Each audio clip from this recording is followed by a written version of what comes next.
السلام علیکم۔ ہماری آج کی ویڈیو ہے گاجر کے حلوے کے متعلق۔ گاجر کا حلوہ صحت کے لیے فائدہ مند ہوتا ہے یا نقصان؟ ہم آپ کو اس ویڈیو میں بتائیں گے۔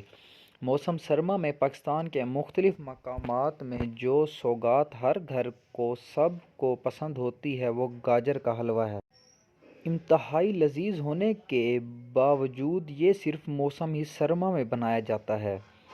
گاجر کے حلوے کے جو فائدے ہیں اب وہ بتاتے ہیں ہم آپ کو۔ ویسے ہو سکتا ہے کہ لوگ گاجر کے حلوہ میٹھے ہونے کے باعث اسے صحت کے لیے نقصان دہ سمجھتے ہوں گے، مگر سردیوں میں خود کو صحت مند رکھنے کے لیے اس سوغات کو کھانا فائدہ مند ثابت ہوتا ہے۔ یہ کہنے کی ضرورت نہیں کہ اس حلوے میں سب سے اہم جز گاجر ہے۔ گاجر وٹامن اے، وٹامن سی اور وٹامنز کے فائبر سے بھرپور سبزی ہے۔ گاجروں میں موجود وٹامن اے بیانی کو بہتر بناتا ہے اور حلوے کی شکل میں اسے کھانا بھی فائدہ مند ہوتا ہے۔ گاجر کے حلوے میں اکثر افراد دودھ کو بھی شامل کرتے ہیں۔ اس کی وجہ سے سوغات کیلشیم سے بھرپور ہو جاتی ہے، جبکہ اس میں شامل کیے جانے والے خشک میوہ جات پروٹین اور اینٹی آکسیڈنٹ بھی جسم کو حاصل ہوتے ہیں۔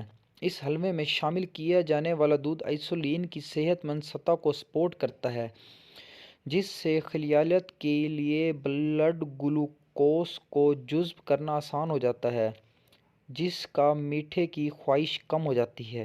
یہ گاجر کا حلوہ کھانے کے فوائد ہیں۔ آپ ہماری ایسی اور اچھی ویڈیو دیکھنے کے لیے ہمارے چینل کو سبسکرائب کریں۔ شکریہ اللہ۔